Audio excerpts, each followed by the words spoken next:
सबको जय मसीह की। और आज का जो प्रोग्राम है यीशु की बरकत, इसमें आप सबका स्वागत है। इससे पहले कि हम वचन की ओर चलें, आइए हम प्रार्थना करें।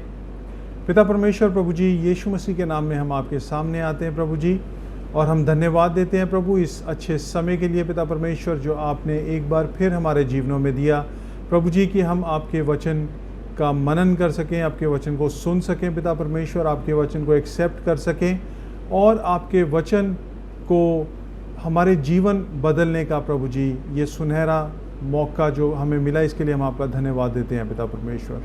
प्रभु जी ये दुआ हम यीशु मसीह के नाम में मांगते हैं, आमीन। और आज के जो विषय है जिसके बारे में हम पढ़ेंगे वो है निर्गमन, उसका 8 अध्याय और उसके 20 वचन से हम 24 वचन तक पढ़ेंगे।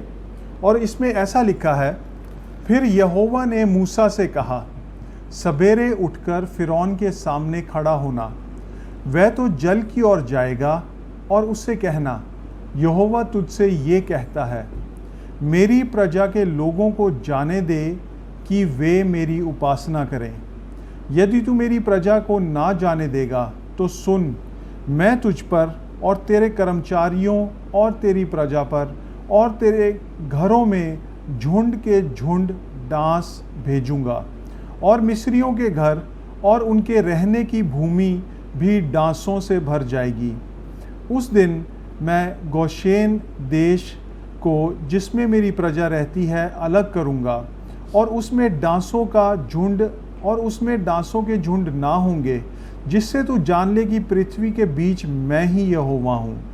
और मैं अपनी प्रजा और तेरी प्रजा में अंतर ठहराऊंगा, ये चिन्ह कल होगा। और यहोवा ने वैसा ही किया।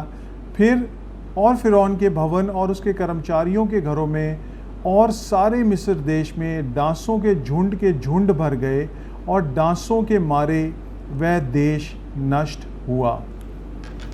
इससे पहले कि इस वचन में हम और गहराई से जाएं, आज के विषय में हमारे कुछ ऑब्जेक्टिव्स हैं जिनके बारे में मैं आपसे आज बात करना चाहता हूं। और ये ऑब्जेक्टिव्स क्या हैं? सबसे पहला ऑब्जेक्टिव तो ये है कि यहोवा परमेश्वर हमसे क्या चाहता है, वो अपने लोगों से क्या चाहता है कि वो करें। और दूसरा ऑब्जेक्टिव इस बात को समझना है कि अगर परमेश्वर हमसे कुछ चाहता है कि हम वो करें और वो हम नहीं करते, तो क्या उसके कुछ रेपरकशंस होते हैं, क्या उसके कुछ एक्शन होता है परमेश्वर की ओर से। और हमारा जो एक और ऑब्जेक्टिव है वो इस बात को समझना है कि आज का जो समय है, जो हम वायरस जो नाश कर रहा है, और ये जो विषय जिसके बारे में हमने पढ़ा कि परमेश्वर ने डांसों को भेजा, और जैसे हमने यहाँ देखा कि डांसों के मारे वह देश नष्ट हुआ। तो आज जो कोरोना वायरस से सिर्फ एक तरह से हमारा देश या पूरी दुनिया नष्ट नहीं हो रही, बहुत अलग अलग लेवल्स पे जो ये नुकसान हो रहा है, तो इसके बारे में हम थोड़ा सा ध्यान करेंगे। और यहाँ पे एक बहुत अच्छी बात लिखी है जिसको पढ़ के मैं बहुत इनकरेज होता हूँ और बहुत टाइम से इनकरेज होता हूँ। और वो परमेश्वर कहता है कि मैं अपनी प्रजा और तेरी प्रजा में अंतर ठहराऊंगा। तो हमारा ऑब्जेक्टिव एक ये भी है कि इस वचन के ऊपर हम और ज़्यादा मनन करें कि परमेश्वर कैसे अपनी प्रजा और दूसरी प्रजा या अपने लोगों या दूसरे लोगों में कैसे फ़र्क करता है, और हम कैसे उसके लोग या उसकी प्रजा बन सकते हैं। तो आइए एक बार फिर हम शुरू से स्टार्ट करते हैं और हम 20 वचन की ओर जाते हैं। फिर यहोवा ने मूसा से कहा, सवेरे उठकर फिरौन के सामने खड़े होना, वह तो जल की ओर आएगा, और उससे कहना, यहोवा तुझसे ये कहता है, मेरी प्रजा के लोगों को जाने दे कि वह मेरी उपासना करें। परमेश्वर ने जब आदम और हवा को बनाया तो उसका जो मेन ऑब्जेक्टिव था वो ये था कि वो आदम और हवा के साथ फेलोशिप करे, उनके साथ समय व्यतीत कर सके, और ये परमेश्वर की इच्छा शुरू ही से रही है। परमेश्वर आज भी यही चाहता है, और जिस समय की ये घटना है उस समय भी यही चाहता था कि उसके लोग उसकी आराधना करें, उसके लोग उसकी उपासना करें। और परमेश्वर आज के समय में भी यही चाहता है कि उसके लोग उसकी उपासना करें, उसके लोग उसकी खोज करें, उसके लोग, उसकी प्रजा, उसके जो बच्चे हैं जिनको वो अपना कहता है, वो उसको ढूंढें, उसकी उपासना करें, उसकी आराधना करें, उसके साथ समय स्पेंड करें। तो ये ऑब्जेक्टिव हम समझ सकते हैं कि परमेश्वर चाहता है कि हम उसकी नज़दीकी में रहें, उसकी उपासना करें। दूसरा जो मेरा सवाल था आप लोगों से, और दूसरा जो मेरा पॉइंट था वो ये था कि क्या होता है जब परमेश्वर और हमारे बीच में एक फासला आ जाता है। उसकी दो बातें हैं कि कई बार ऐसा होता है कि हम लोग अपने जीवन में इतने बिजी हो जाते हैं, हमारे जो इंटरेस्ट हैं, जैसे परमेश्वर कहता है कि तेरा प्रेम पहले जैसा नहीं रहा। रेवलेशंस में हम कई बार इस बात को पढ़ते हैं कि तेरा प्रेम पहले जैसा नहीं रहा, ना तू गर्म है ना तू ठंडा। तो कई बार हमारे जीवन में भी ऐसी सिचुएशंस आ जाती हैं और हम अपनी जीवन में इतने बिजी हो जाते हैं कि जो परमेश्वर के साथ जो नज़दीकी हमारी होनी चाहिए, जो परमेश्वर के साथ हमें समय स्पेंड करना चाहिए, वो हम समय स्पेंड नहीं करते। वो हम परमेश्वर को जो स्थान देना चाहिए था वो हम स्थान नहीं देते, और कोई दूसरी चीज़ हमारा फोकस बन जाती है। कोई जो दूसरी ऑब्जेक्ट है, हमारी जॉब है या और कोई हमारे इंटरेस्ट हैं, वो हमारा फोकस बन जाती है कि हम परमेश्वर को छोड़कर उन चीज़ों के पीछे इतना ज़्यादा पड़ जाते हैं कि हम परमेश्वर को छोड़ देते हैं। तो इस सिचुएशन में परमेश्वर क्या करता है कि परमेश्वर उन चीज़ों को, उस सोर्स ऑफ इंटरेस्ट को दूर कर देता है हमारे जीवन से। हमें लगता है कि ये क्यों हो गया, ये कैसे हो गया, बट ज़्यादातर उसका मेन कारण यही होता है कि हमने परमेश्वर को छोड़कर इन दुनियावी चीज़ों से प्रेम कर लिया, और इसका एंड रिज़ल्ट क्या होता है कि परमेश्वर उनको हमारे से दूर कर देता है। दूसरी वजह, जैसे परमेश्वर यहाँ कहता है कि मेरी प्रजा के लोगों को जाने दे कि वह मेरी उपासना करें। तो यहाँ पे जो हिंड्रेंस था वो फ़ारो था, जो फ़िरौन था वो एक हिंड्रेंस था, और वो इस्राएली लोगों को, जिन लोगों को परमेश्वर अपनी प्रजा कहता है, परमेश्वर की आराधना के लिए नहीं छोड़ रहा था, नहीं जाने देता। तो इस सिचुएशन में परमेश्वर कहता है, परमेश्वर एक्शन लेता है, और जो परमेश्वर एक्शन लेता है उससे हम क्या पढ़ते हैं कि डांसों के मारे वह देश नष्ट हुआ। डांसों के मारे जो भी ऑब्स्ट्रक्टिंग फोर्सेस थी, जो भी विरोधी फोर्सेस थी, जो परमेश्वर के लोगों को उसकी आराधना करने से रोकती थी, उनका नाश हुआ। अगर हम आज के हालात को देखें, मेरे ख्याल से बहुत सारे लोग जो इस प्रोग्राम को देख रहे हैं, आज आप कोरोना के जो नंबर्स हैं उन पे ध्यान देना आपने शायद बंद कर दिया होगा, क्योंकि आप जानते हैं कि कोरोना के नंबर हर रोज़ बढ़ते जा रहे हैं। और जैसे शुरू में आप लोग देखते थे कि ओहो 500 केस बढ़ गए, आज 1000 केस बढ़ गए, आज यहाँ रेड जोन है, आज वहाँ रेड जोन है, बॉम्बे में या मुंबई में बहुत ज़्यादा कोरोना के केस हैं। आज शायद आप इसको उस तरीके से फॉलो नहीं कर रहे, क्योंकि आप जानते हैं कि ये केस बढ़ते ही जा रहे हैं, और आपको पता है कि आने वाले दिनों में ये केस बढ़ते ही जाएंगे। क्या इसकी वजह ये तो नहीं कि ये परमेश्वर उन ऑब्स्ट्रक्टिंग फोर्सेस के खिलाफ परमेश्वर ने ये ऐसी एक महामारी को भेजा है? ये उन लोगों के खिलाफ क्या कोई पनिशमेंट तो नहीं कि जो परमेश्वर के लोगों को, जो उसके कलीसिया को सता रहे थे? ये कुछ ऐसा तो नहीं कि जो लोग परमेश्वर के लोगों को उसकी आराधना करने से, उसकी उपासना करने से रोक रहे थे, क्या उनके खिलाफ ये पनिशमेंट तो नहीं? दुनिया भर में हम देख रहे हैं, इंडिया में आप लोग अपने आप डिसाइड कर सकते हैं, क्या परमेश्वर के लोगों को उसकी आराधना करने के लिए आज़ादी ज़्यादा मिली है या जो विरोध में लोग हैं वो ज़्यादा बड़े हैं? दुनिया भर में अमेरिका के बारे में हम बात करते हैं, अमेरिका में इस समय बहुत ज़्यादा केसेस हैं। तो बहुत साल मैंने अपने मिडल ईस्ट में बिताए हैं और उन सालों में मैं बहुत से जो वेस्टर्न कंट्रीज से जो हमारे मित्र, हमारे भाई बहन आते थे, हमारे साथ वर्शिप करते थे, उनके साथ मैंने जो समय व्यतीत किया है, तो वो मुझे कहते थे कि because America has stopped praying in the schools, because America has stopped praying in other places where they used to pray, कि जहाँ पहले जो अमेरिकी लोग अपने स्कूलों में प्रार्थना करते थे, तो जब उन्होंने ये स्कूलों में प्रार्थना बंद कर दी, तो अब हम वहाँ क्या देखते हैं कि आए दिन शूटिंग्स होती हैं, बहुत सारे लोग, बहुत सारे छोटे बच्चे वहाँ मरते हैं।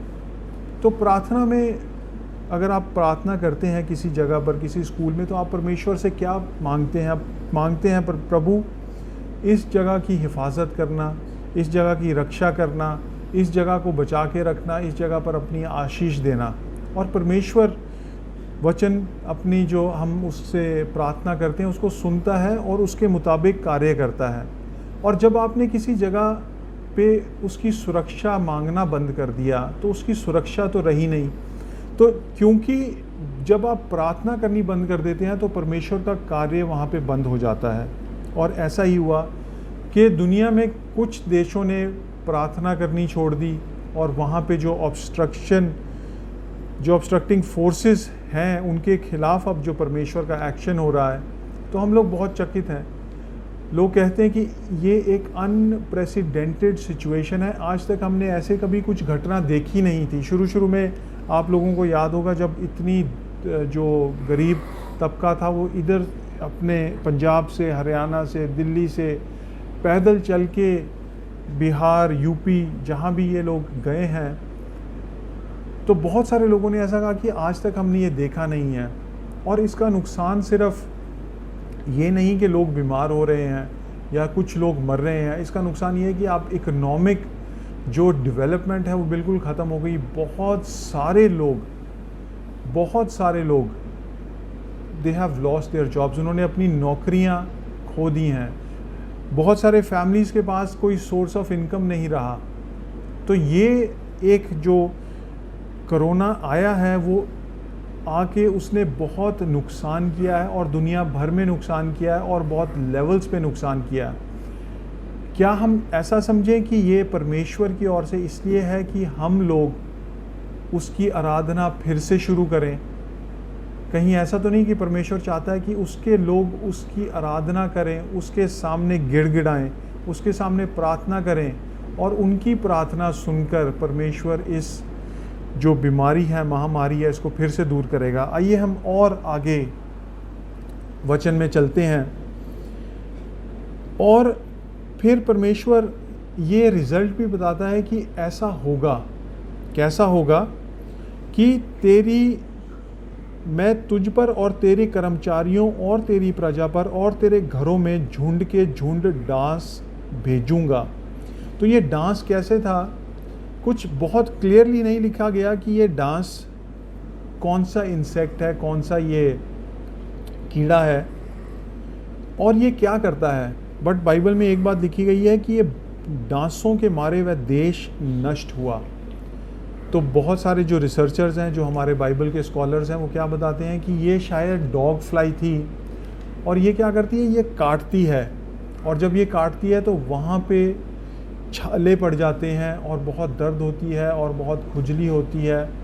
और यहाँ पे क्योंकि हम देखते हैं कि ये झुंड के झुंड आए, तो ये हर जानवर पर, हर पौधे पर, हर इंसान पर, हर छोटे बच्चे पर, ये जहाँ पे भी बैठे वहाँ पे इन्होंने बहुत ज़्यादा नुकसान किया। परंतु परमेश्वर ने एक बहुत अच्छी बात यहाँ पे बोली है जो हमें बहुत इनकरेज करती है। वो क्या है कि मैं अपनी प्रजा में और तेरी प्रजा में एक फ़र्क डालूंगा। इंग्लिश में कैसा लिखा है, that I will make a demarcation between my people and your people. I will make a distinction between my people and your people. और हिंदी में यहाँ पे क्या लिखा है कि मैं अपनी प्रजा और तेरी प्रजा में अंतर ठहराऊंगा। तो उस अंतर में क्या होगा? उस अंतर में ये होगा कि जो यहोवा की प्रजा है, जो इस धरती के जो हमारा खुदावंद है, हमारा यीशु मसीह परमेश्वर, जो हमारा परमेश्वर मुक्तिदाता है, वो एक डिस्टिंक्शन बनाएगा। और उस डिस्टिंक्शन से क्या होगा कि ये जो नाश करने वाली जो वस्तु है ये उसके लोगों पर, उसकी प्रजा पर नहीं आएगी। हम लोगों को जब कुछ नई बात पता चलती है कि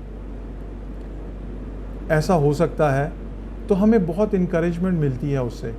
मान लीजिए मैं आपको एक उदाहरण देता हूँ कि लोग आपको कहें कि क्योंकि आप इस जगह पर रहते हैं तो सरकार ने अनाउंस किया है कि आप सबको 10-10 हज़ार रुपया इस महीने मिलेगा।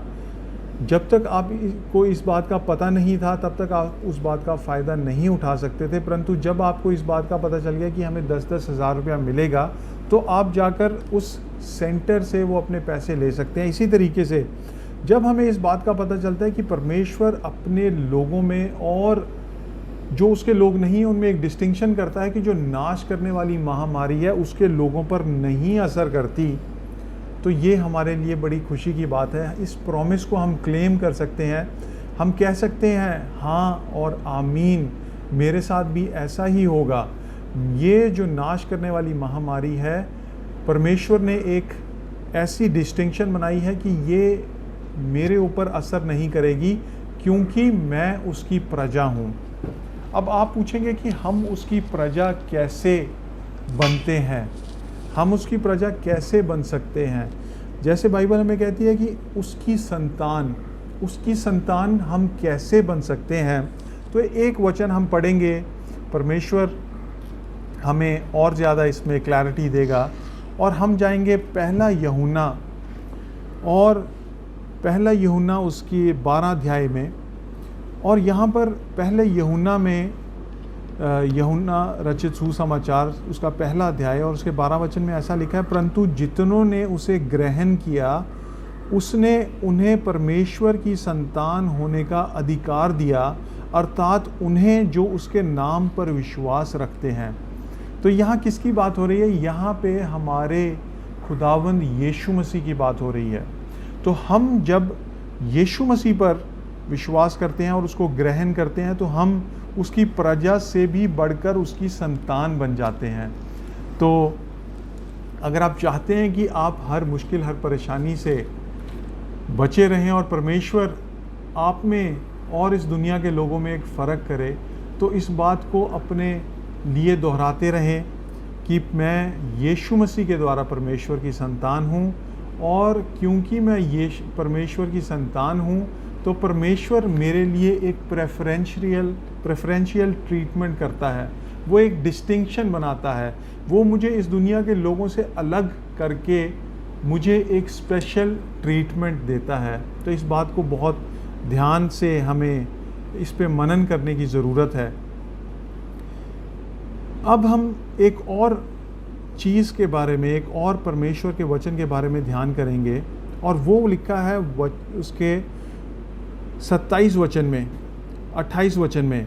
फिरौन ने कहा मैं तुमको जंगल में जाने दूंगा कि तुम अपने परमेश्वर यहोवा के लिए जंगल में बलिदान करो, केवल बहुत दूर ना जाना और मेरे लिए विनती करो।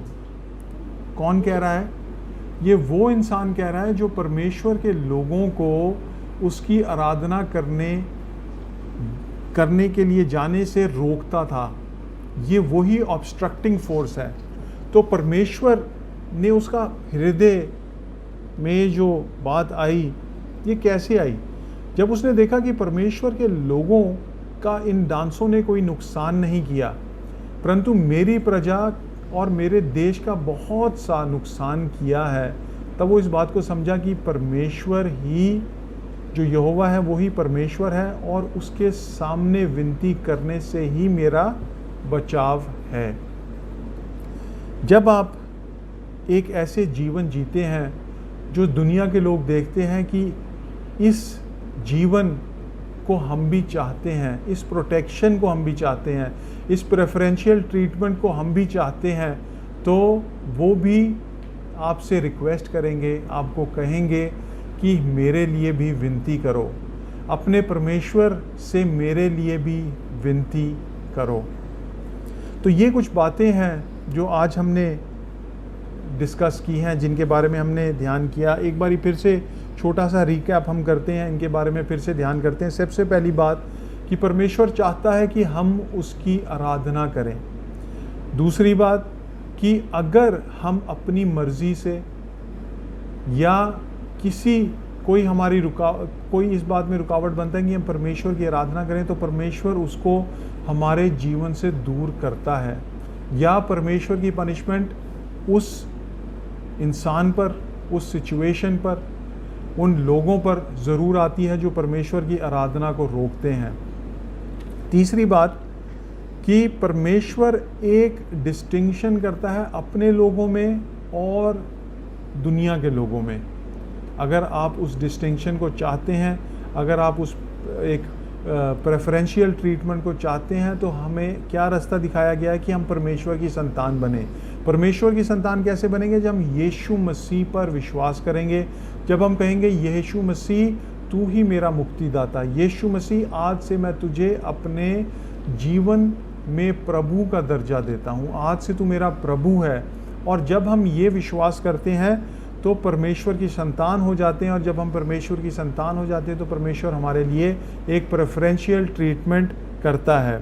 और आखिरी बात यह है कि हमारे जीवन जब परमेश्वर की उस प्रेफरेंशियल ट्रीटमेंट से फलते और फूलते हैं, तो लोग भी चाहते हैं कि वो परमेश्वर के पास आए, उसकी नज़दीकी में आए, और दुनिया आपके जीवन को देखकर आपसे कहेगी कि हमारे लिए भी विनती करना। तो आने वाले समय में हम परमेश्वर में और उसके वचन में और भी गहराई से देखेंगे। तो आज के लिए हम परमेश्वर का शुक्र करते हैं कि एक बार फिर प्रभु ने हमें ये समय दिया, और हम धन्यवाद की प्रार्थना के साथ इस आज के समय में समाप्त करेंगे। तो आइए हम प्रार्थना करें। प्रभु जी, धन्यवाद देते हैं पिता परमेश्वर इस वचन के लिए जो आज हमने सुना। प्रभु जी, आने वाले समय में प्रभु हम और भी आपके वचन को गहराई से जानने पाएँ प्रभु जी। और हम प्रार्थना करते हैं प्रभु, ये वचन जो हमारे जीवनों में बोया गया प्रभु जी, ये 30 गुना, 60 गुना, 100 गुना फल लाए प्रभु जी।